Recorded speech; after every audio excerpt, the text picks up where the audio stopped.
Welcome to School of Physics Kolkata. Click the icon to subscribe to our channel. We are back with the 5 numericals a day series.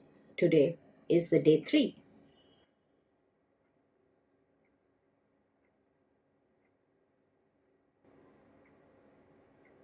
The first numerical that we discuss is a vector A which is turned without a change in the length through a small angle d theta. We need to find out the values of mod of delta A vector and delta A. Let us draw the diagram.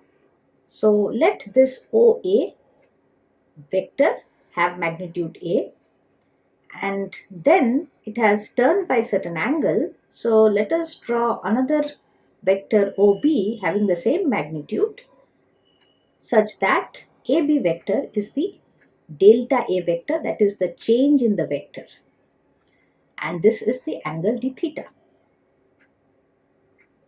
Now we need to calculate the magnitude of this change in the vector. So we know that magnitude of OA is equal to magnitude of OB, which is equal to A. Now what is the change in the vector? Change in the vector will be OB vector minus OA vector. That is, from the triangle law, from the diagram, we get it is equal to AB vector, which is denoted by delta A vector. So magnitude of delta A vector will be simply magnitude of AB. So if the theta is a very small angle, then d theta is equal to arc pi radius. And if indeed d theta is very small, then arc is AB divided by radius is A. So we can write here AB is equal to A d theta. Therefore, mod of delta A vector is equal to A d theta. Let us come back to the second part, which is delta A. Delta A means change in the magnitudes of the vectors. Remember, one is magnitude of the change in the vector, another is change in only the magnitude of the vectors. Okay, so as both the magnitudes are equal, that is magnitude of OB minus magnitude of OA, which is A minus A, so answer is 0. So in this question, first answer is A d theta, the second is 0. Let's go back to the second question. Find the resultant of 3 vectors, OA vector, OB vector and OC vector, as shown in the figure. Radius of the circle is given to be capital R. So the figure is, this is our OA, this is our OC, this is our OB. The angles are 45 degree and 45 degree as shown in the figure. So mod of AB, mod of OB, mod of OC is R, because they are all the radius of the circle. Now OA vector is perpendicular to OC. So we know that if we take the magnitude of the sum of two vectors which are perpendicular, then that will be equal to root 2 of individual magnitude, which is root 2 R. And what is OA vector plus OC vector? That means equal to, we can say, it is root 2 R along the direction of OB vector, because it will always be, if magnitudes are equal, it will be equally aligned. And that is why OA vector plus OC vector plus OB vector, that is what we need over here, that will be equal to, OB vector is obviously along OB vector, and we already saw that OA vector plus OC vector, that is the resultant of two perpendicular vectors of equal magnitude, is always equiangle to both the vectors if the initial vectors are perpendicular to each other. That means it will be making 45 degree with the first vector or the second vector. So that means the resultant of OA vector and OC vector will be along the OB vector. So therefore, when we are taking the sum of these three, we will get OA vector plus OC vector is equal to root 2 R along OB, and OB vector is again magnitude R, and it is along OB vector. So now if we want to calculate the resultant of these three vectors, then we will calculate the magnitude of this three vector, that is magnitude of OA, magnitude of OB plus magnitude of OC, which will be root 2R plus R only, because that is the magnitude of the vector. Root 2R plus R, which is equal to R multiplied by root 2 plus 1. Let us come to the third problem. A particle moves in a semicircular path of radius capital R from 0 to A or O to A. Then it moves parallel to the z-axis, covering a distance R up to the point B. And finally, it moves along BC parallel to y-axis through a distance 2r. Find the ratio of d by s, where d is the distance, s is the displacement. Let us first draw the diagram. Okay, so this is x, y, z axis. So first the particle moves in a semicircular path from O to O, then again a straight line parallel to z-axis, and then finally another straight line parallel to z-axis. So OC is the displacement vector as shown in the figure. And what is the distance? Distance is the length of the arc O dash A plus length of the segment AB plus length of the segment BC. Now what is the length of the segment OA dash A? That will be, as R is the radius, so it is semicircle, it will be pi R. Then length of AB is given to be capital R and BC is twice R. So this is pi R plus 3R equal to pi plus 3R. Okay.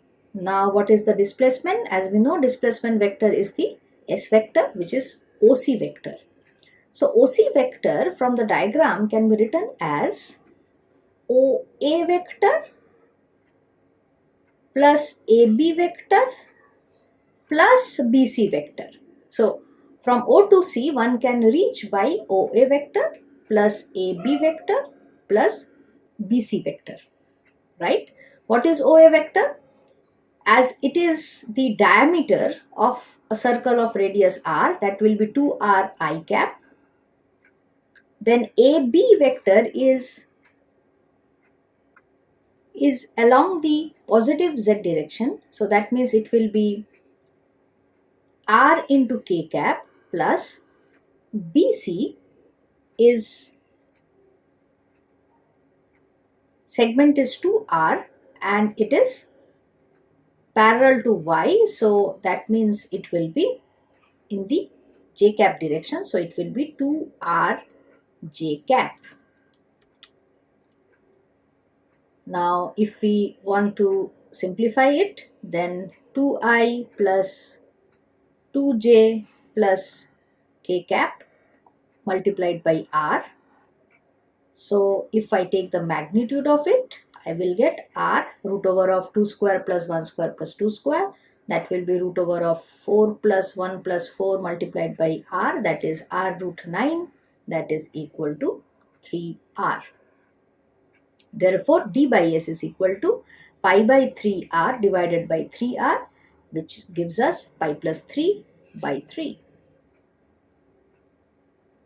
Moving on to the next numerical. A particle moves in the xy plane according to the relation x equal to minus 8 sine pi t and y equal to minus 2 cos 2 pi t, where t is the time. Find the equation of the path of the particle.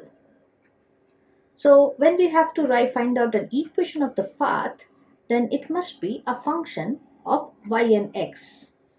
That means suppose a particle is moving in a circle, in a circular motion, then the equation of the path is x square plus y square is equal to some a square, where a is the radius of the circle. So here that means we need to remove the t out of these two equations.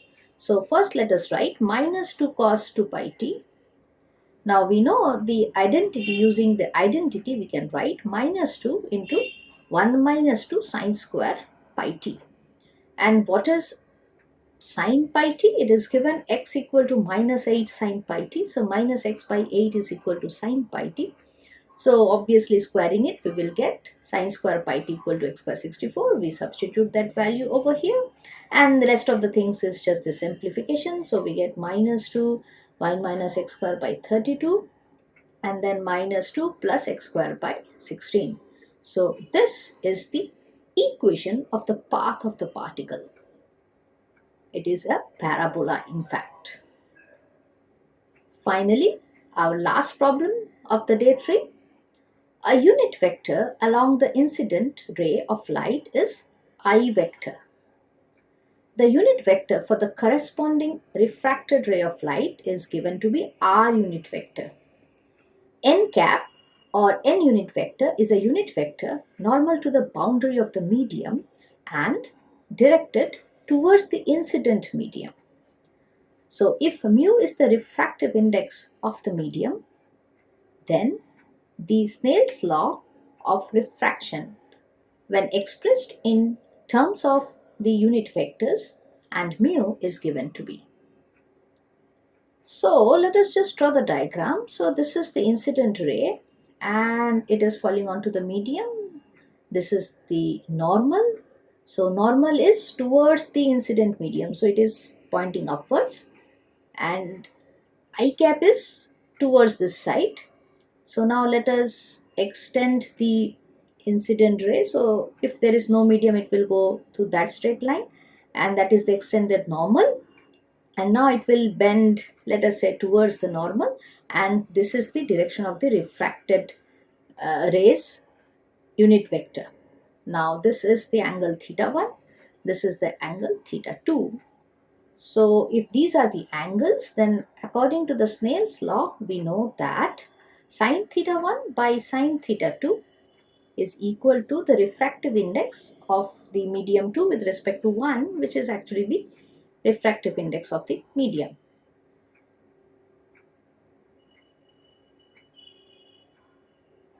Now therefore sine theta 1 is equal to mu sine theta 2. Now if I want to obtain sine theta, we know that we have to find some kind of cross vectors, cross products. So if I calculate I cross n, then we will get, as I and n are both unit vectors, so magnitude will be 1, and sine of angle between I and n in the anti-clockwise sense, which is 180 minus theta 1. So it is sine 180 minus theta 1, which is sine theta 1. Now let us take what is the r cap cross n cap vector. In that case, it will again be this angle, but again taking in the anti-clockwise sense from R to N. I repeat, from R to N. That is why it is the angle 180 minus theta 2. So sine of 180 minus theta 2, as mod magnitudes are again 1, it is sine theta 2. So if you now substitute, sine theta 1 is I cross n equal to sine theta 2 is r cross n multiplied by mu. So that is our answer. Two important points are that when we considered mu to be the refractive index here, it is actually the refractive index of the second medium with respect to the first, that is the refractive index of the medium in which we are having our refracted ray to the refractive index of the medium in which incident ray is present. So in the question, it might be a little ambiguous. That's what we have considered here. And when we calculate I cross n cap or r cap cross n cap, these are vector quantities.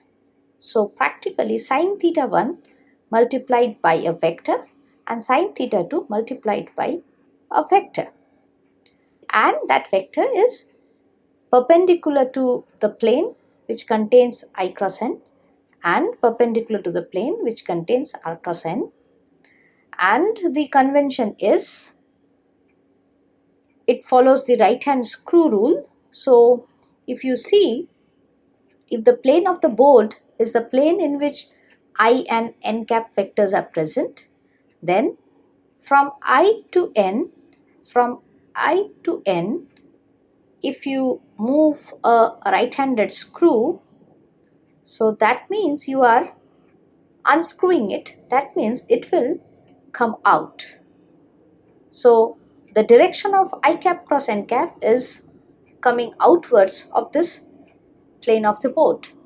And similarly for R cap cross n cap, it is again in the anti-clockwise direction. That means it is unscrewing, or that means it is positive to the plane. That means it is again coming out. So I cross n cap and R cross n cap are both in the same direction, and that is why when you write the statement I cross n cap is equal to mu multiplied by R cross n cap, both the directions are same. So technically speaking, I cross n cap equal to sine theta 1 multiplied by the unit vector which is coming out. The unit vectors must be written over here. Thanks for watching the video. Do not forget to subscribe to our YouTube channel. Also follow our Facebook page. Thanks a lot, guys.